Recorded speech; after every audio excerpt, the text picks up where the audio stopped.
This is KPRN-DB, broadcasting worldwide from Southeast Oklahoma, USA to parts unknown. Are you storing food? Many preppers are storing food for months and years, but only have enough fuel stored for days or weeks. Stretch your fuel storage by harnessing the power of the sun with a sun oven. Food can be baked, boiled, or steamed at temperatures of 360 to 400 degrees Fahrenheit with the power of the sun. Depending on where you are located, you can use the sun for 50 to 80% of your cooking, allowing you to preserve your fuel storage for rainy days. Sun-baked foods stay moister and have less shrinkage and don't burn. Sun-baked roasts are tastier and more succulent, and sun-baked bread has unparalleled taste and texture. Water can be heated in a sun oven for purification or personal hygiene. For the past 25 years, sun ovens have been proudly made in the U.S. They are durable, have a long life, and come with a 100% satisfaction guarantee. For a discount coupon, email podcast@sunoven.com. That's podcast@sunoven.com. Feeling like there are too many pressures and demands on you? Losing sleep worrying about tests and schoolwork? Eating on the run because your schedule is just too busy? You may be under too much stress, and it may be affecting your mind. Get your mental edge back with Nootropic Mind Power from mindregard.com. Nootropic Mind Power is not a drug, but a natural supplement. Its 12 powerful ingredients are natural and non-GMO, plus it's gluten-free, wheat-free, and formulated by Americans for Americans by an NSF-certified laboratory. Nootropic Mind Power is available at mindregard.com, spelled MINDREGARD.com, and comes with a 100% money-back guarantee. Free your mind with Nootropic Mind Power cognitive supplement from mindregard.com. Mind Regard. Clearly see tomorrow and yesterday. Today. The truth is out there. Knowledge is power. This is the Prepper Podcast Radio Network.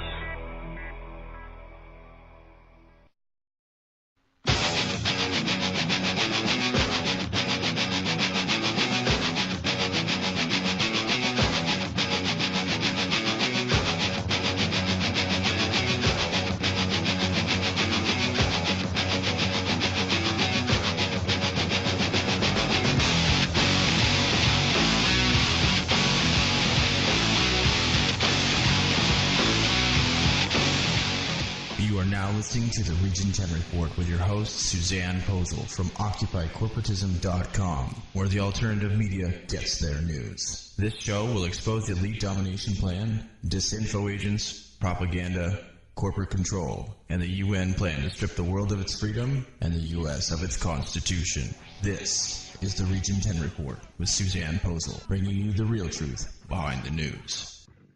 Guerilla Radio! Oh, hell! Hello, everybody. Thank you for joining me on the Region 10 Report. This is episode number 16, so we're getting there. The Region 10 Report is broadcast on American Freedom Radio from 4 to 5 p.m. Central on stations all across the globe, as well as Prepper Podcast Network. I'm in a new category. James Smith put me in the educational podcast category, so check me out there. UCY.TV, a great internet radio site. I suggest you check them out. They've got a great list of other hosts on there. iTunes podcast download. Just type in the Region 10 Report. Spreaker, Shoutcast, Blog Talk. Basically, like I said last week, you'd have to shut off the internet if you didn't want to run into me. But that's okay, because I got some good stuff. You can listen to all of our previous episodes at radio.occupycorporatism.com or go to the AFR archives. New articles are posted daily on the website occupycorporatism.com. Please visit all of our sponsors to support the Region 10 Report, as well as our website. And if you'd like, you can donate to us to help us expand our website and the Region 10 Report. You can click on the yellow button on our website, occupycorporatism.com, that says Support Independent News, and it's all over the website. So if you want to follow us, you can sign up for our RSS feed. You can use Facebook or Twitter, and that way you can get the latest news from OccupyCorporatism.com. I am your host, Susanne Posel, and my co-host David Posel is with me today, and I have one of the most incredible, clever, stupendous, amazing guests today. He is Vinny Eastwood from the Vinny Eastwood Show, and I am proud and honored to have him on my show, and we are going to laugh about what's going on and have a good time. Vinny, are you there? Yeah, of course I am. Thank you for being here. Holy Shiite Muslim, that was one hell of a big up, oh, look at Vinny, isn't he amazing, isn't he fantastic and stupendous, That's a payback. Yeah, payback like Mel Gibson. Oh, God. Don't go driving drunk and then don't start blaming the Jews. Otherwise, then it would be more like Ransom with Mel Gibson. Yeah, right? So, yeah. I thought I could throw some stuff out at you. Are you good on the fly? Let me just check my underwear. Do you have clean underwear on? I know. As it turns out, no, I don't. We're good. All right. Well, I put up some articles today, and I don't know if you saw them, but one of them that I put up was there is a new SARS virus that they have engineered. It is race specific. They're claiming now that it is transferable. Well, is it specific to horse racing or greyhound racing? It's specific to people of Arab descent. Oh, okay. Because if it was specific to people of NASCAR racing, then I wouldn't have too much of a problem with it, but... You don't like country music? I like country music. In fact, I've made a couple of country songs. Oh, no. Oh, no. One of them's called Monsanto. Oh, okay. I thought maybe, your wife left you, your truck broke down, your dog died. Yeah, I don't know. I've had plenty of animals die over my time and been broke as a mofo and what have you. But anyway, speaking of SARS virus, I remember my brother one time, I think it might have been quite a few years ago when the first SARS virus came out.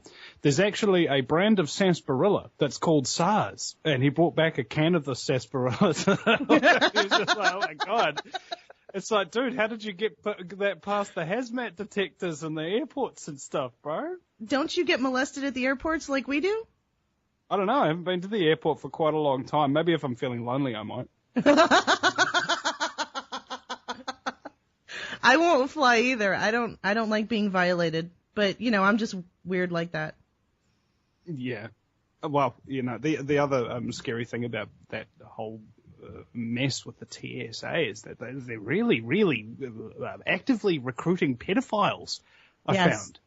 That's the scary thing, especially for you as a mother, to taking your kids through that kind of stuff in order to be groped up by known convicted pedophiles. They'd just be like, oh, God, no. I think I'm other direction.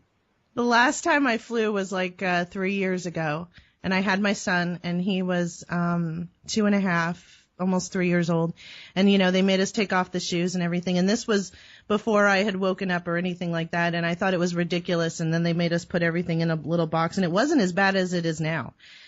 And they made him throw out his juice and his sippy cup. They made me pour it out. And I was like, WTF. Come on, it's apple juice. Are you kidding me? But then as soon as everything goes through the scanner, they hand us back our little bucket and then proceeded to scream at me because I couldn't get my son's shoes back on his feet fast enough to keep the line going. I was like, what? I practically got undressed for this. My son, give me a break. I'm going to miss my flight. This is ridiculous. It just shows, man, when you're dealing with psychos, enough is never enough. Yes, exactly. Yeah, this woman, I mean, she was, I'm not, whatever. But yeah, she was like all high on the fact that she had this stupid outfit on and this little, plastic badge she got from the dollar store. And she was all like, oh, I'm in charge of you. And it's like, flip off, dude. I'm just trying to get to my flight. Leave me alone. Hey, this reminds me of an interesting story. Do you know how the word cops came into existence? I want to hear about that. the very first professional police force in the United States was in Manhattan, because they had an out-of-control crime system. So they decided that they would start training people how to be proper law enforcement. And NYPD, first professional police force in the United States, they were really, really poor when they started out, and they had to figure out how to get their badges made. And the cheapest material available was roofing copper.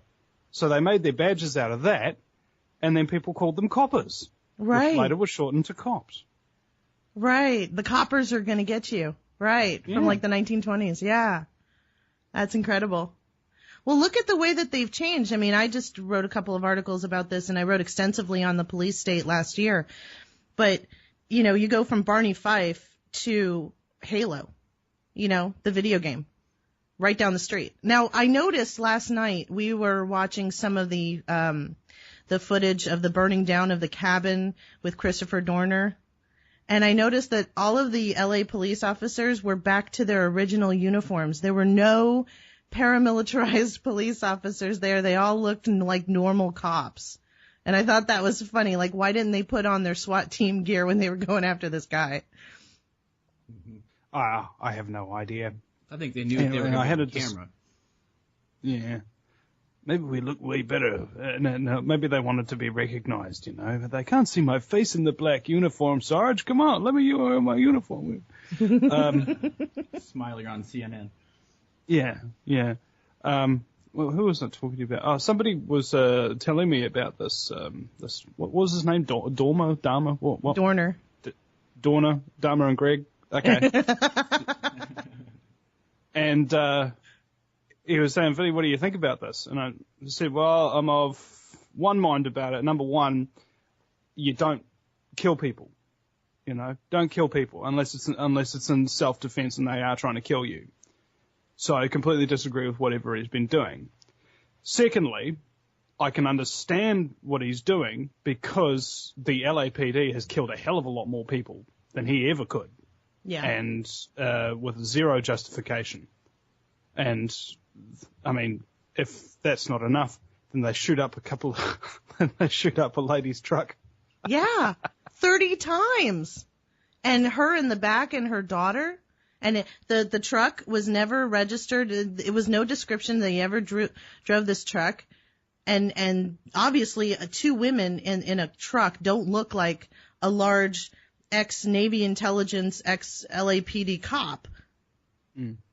Well, a friend of mine came over to stay with me for the night from Australia. He's doing a little thing in New Zealand here. And he once applied to become part of the Australian police force. And he came back with an IQ of like 128, you know, reasonably high, pretty smart guy.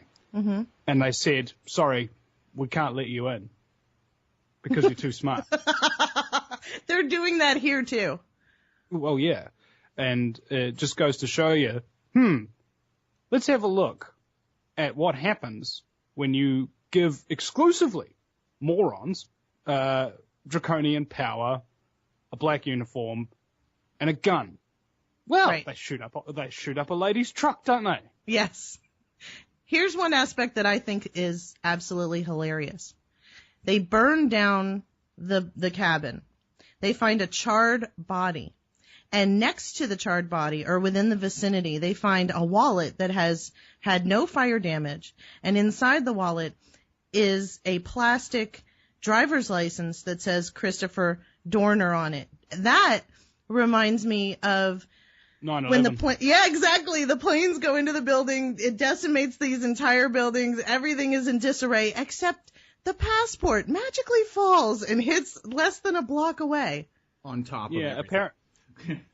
Apparently Saudi Arabia had been issuing flame retardant passports to its citizens, you know. I think that whoever made that wallet, they should be a billionaire right now because that is an industrial strength wallet. Every man in America should buy that wallet.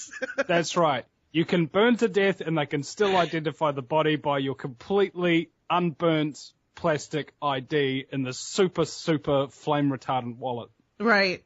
And we were watching footage and we were watching, I think it's CNN, whoever Anderson Cooper is with.